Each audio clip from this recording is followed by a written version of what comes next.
Perret, dit Sauvage en français, est un véhicule militaire très inhabituel. Ce véhicule est équipé de missiles guidés anti-chars à longue portée. Il a été développé en Israël au début des années 1980 en tant que complément des forces pour les unités utilisant des chars de combat principaux. Il a été adopté par la défense israélienne en 1985. Son rôle principal était d'engager les chars ennemis avec des missiles guidés à longue portée. Le Perret pouvait engager des chars ennemis en progression à très longue portée et ce, avant même qu'ils ne rencontrent des chars israéliens. Il est basé sur la coque du char Magash 5 et dispose d'une tourelle agrandie contenant 12 missiles Spike dans un lanceur de missiles pop-up à l'arrière. Le lanceur est rechargé via une trappe à l'arrière avec les lanceurs en position abaissée. Connu sous le nom de Tamuz, dans le service israélien, le missile Spike NLOS est capable d'être utilisé à la fois en mode feu et oubli et en mode homme dans la boucle, en tir direct ou indirect, et il est capable de détruire des cibles jusqu'à 25 km. L'avant est équipé d'un faux canon pour le faire apparaître comme un char standard. Mais lorsqu'il est déployé, il peut être identifié par une antenne courbe montée à l'arrière sur le toit de la tourelle, qui est érigée en position de tir. D'autres caractéristiques supplémentaires incluent un blindage frontal supplémentaire et des boîtes de rangement sur les côtés de la tourelle.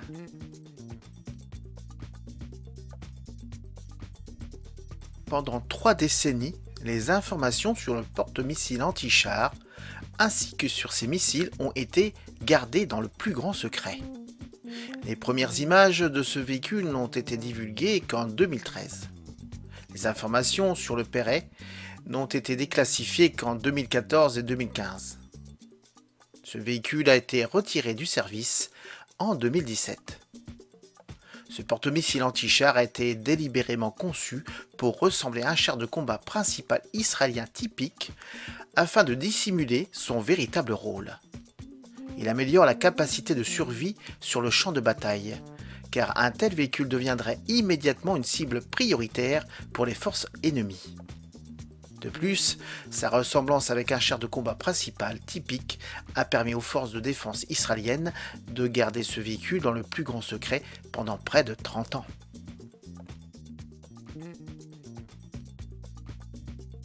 Le Perret avait participé à toutes les opérations des forces de défense israéliennes des 25 dernières années, y compris la guerre du Liban en 2006 et la guerre de Gaza. Bien que des photos du Perret aient été prises au fil des ans, certains apparaissent brièvement en public. Les censeurs israéliens ont fait preuve de diligence pour supprimer de telles apparitions. Les photos du Perret publiées pour la première fois lors de l'opération Bordure protectrice en juillet 2014 ont été la première occasion à laquelle les censeurs ont permis de telles images de passer sans suppression, bien qu'aucune déclaration n'ait été faite quant à la nature des images.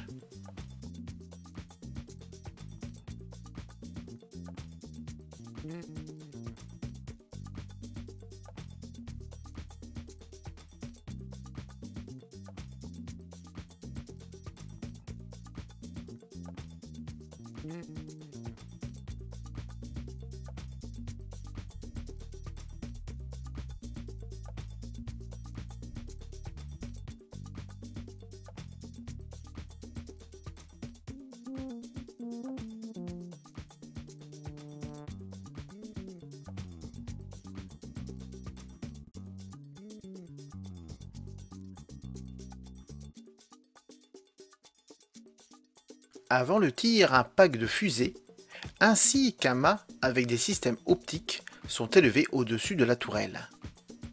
À une distance de plusieurs kilomètres, l'opérateur utilise le système optique du véhicule pour détecter et suivre les blindés ennemis.